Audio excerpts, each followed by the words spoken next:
Assalamualaikum warahmatullahi wabarakatuh.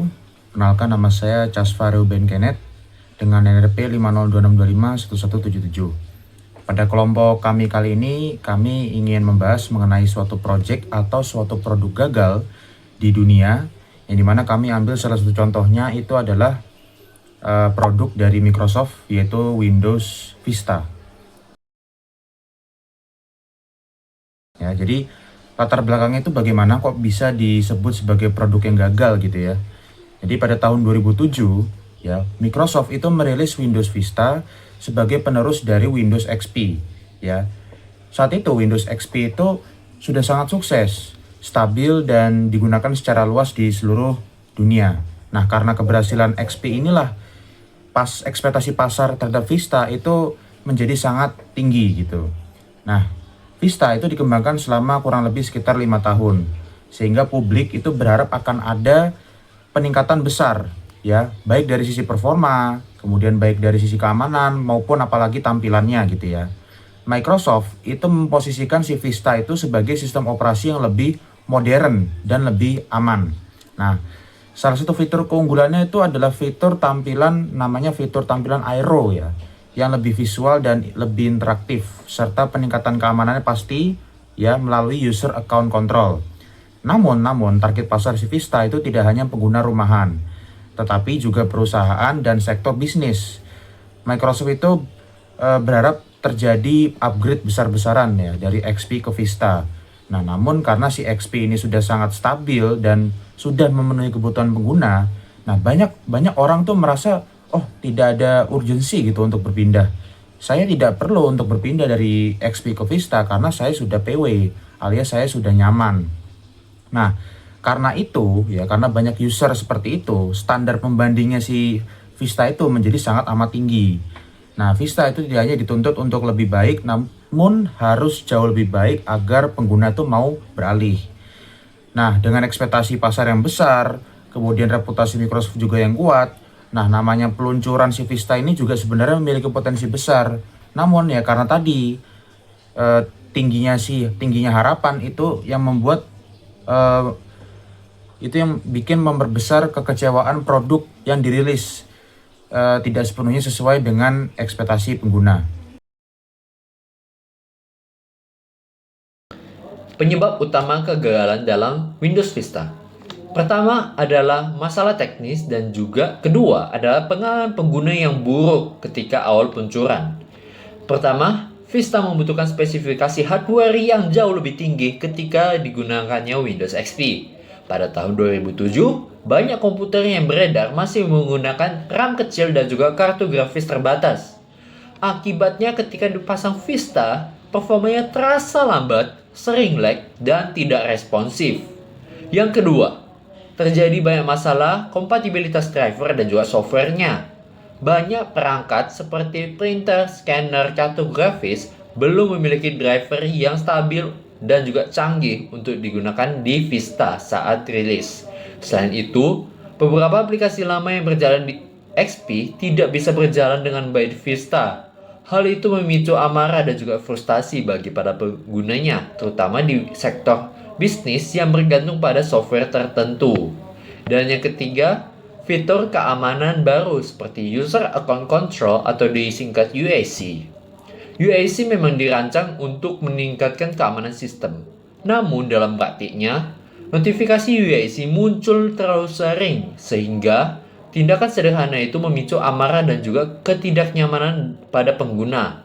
Hal itu mengganggu pengguna dan menimbulkan persepsi bahwa sistem terlalu ribet. Jika dibandingkan dengan penerusnya yaitu Windows 7, terlihat bahwa Windows 7 mampu memperbaiki banyak masalah tersebut dalam performa yang lebih ringan, kompatibilitas yang lebih baik, dan pengalaman pengguna yang jauh lebih halus daripada Windows Vista. Secara keseluruhan, masalah utama dalam Windows Vista bukan pada kurangnya fitur, tetapi pada kesiapan teknis dan juga ekosistem dalam komputer dan juga dunia teknologi yang belum matang saat diluncurkan. Kombinasi antara kebutuhan hardware yang tinggi, masalah kompatibilitas, dan pengalaman pengguna yang kurang nyaman membuat banyak orang merasa bahwa Windows Vista bukan sebagai produk yang gagal, tetapi sebagai produk yang belum siap diluncurkan oleh pasar. sehingga masalahnya menjadi sangat-sangat buruk, terutama bagi Microsoft. Hal itu dapat menyebabkan berbagai masalah lainnya. Pada bagian strategi bisnis. Nah, selain masalah teknis, kegagalan Windows Vista ini juga dipengaruhi oleh strategi bisnis dan juga marketing yang kurang optimal oleh Microsoft. Nah, pertama nih, edisi Vista ini terlalu banyak. Itu terlalu beragam. Contoh seperti starter, home basic, home premium, bisnis, ultimate, dan lain sebagainya. Nah, dengan banyaknya pilihan ini justru membuat bingung para konsumen tentang mana edisi yang paling cocok dengan kebutuhan mereka. Itu pertama. Kedua itu terjadi masalah pada distribusi oleh OEM, yaitu produsen laptop dan PC. Jadi banyak perangkat dijual dengan label Vista Capable, tetapi sebenarnya hanya mampu menjalankan dasarnya saja, versi dasar dengan performa yang terbatas.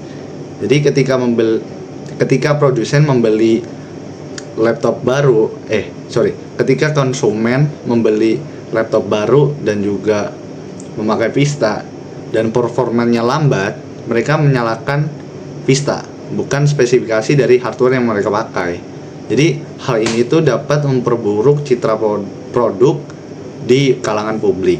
Nah, ketiga.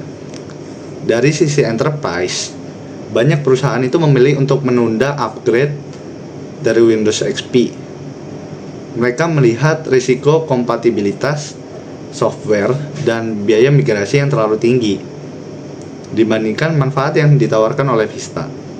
Akibatnya, adopsi di sektor bisnis ini jauh kurang atau jauh lebih lambat daripada yang diharapkan oleh Microsoft. Nah, selain itu, ada juga tekanan time to market. Maksudnya apa? Maksudnya adalah posisian di market pada saat Vista itu dirilis. Vista ini kan dikembangkan dalam waktu yang lama, yaitu 5 tahun. Dan juga mengalami beberapa penundaan. Nah, ketika akhirnya dirilis, produk tersebut itu dinilai belum sepenuhnya siap gitu loh. Dan dalam manajemen produk ini udah menunjukkan adanya ketidakseimbangan antara inovasi, kesiapan teknologi, dan juga kebutuhan masyarakat. Secara strategis, masalah Vista ini bukan hanya pada produknya aja, tetapi pada bagaimana mereka memposisikan, mendistribusikan, dan juga mempasarkan produk tersebut. Ketidaksesuaian antara janji marketing dan pengalaman nyata pengguna itu menjadi faktor yang memperkuat persepsi kegagalan. Kegagalan Windows Vista memberikan dampak signifikan terhadap reputasi Microsoft pada saat itu. Salah satu dampak paling terlihat itu adalah banyaknya pengguna yang memilih untuk melakukan downgrade kembali ke Windows XP. Bahkan beberapa perusahaan besar itu secara resmi menunda migrasi dan tetap menggunakan XP selama bertahun-tahun. Hal ini tuh menunjukkan rendahnya tingkat adopsi Vista, terutama di sektor enterprise. Di mata publik, Vista itu mulai dikenal sebagai contoh produk teknologi yang belum siap rilis gitu. Persepsi negatif ini menyebar luas melalui media dan komunitas teknologi, sehingga memperkuat citra bahwa Vista adalah produk yang gagal. Namun dari kegagalan tersebut, muncul pembelajaran penting. Microsoft melakukan evaluasi besar-besaran dan kemudian merilis Windows 7 pada tahun 2009. Windows 7 itu memperbaiki hampir semua kritik terhadap Vista, dari mulai performa yang lebih ringan, terus kompatibilitas yang lebih baik, dan pengalaman pengguna lebih stabil. Hasilnya, Windows 7 itu diterima jauh lebih positif di pasaran. Dari kasus ini, ada beberapa pelajaran bisnis yang bisa diambil. Yang pertama, inovasi harus diimbangi dengan kesiapan ekosistem, termasuk hardware dan software pendukung. Lalu yang kedua itu pengalaman pengguna sangat menentukan persepsi terhadap produk. Ketiga, ekspektasi pasar yang terlalu tinggi itu bisa jadi resiko jika tidak dikelola dengan baik.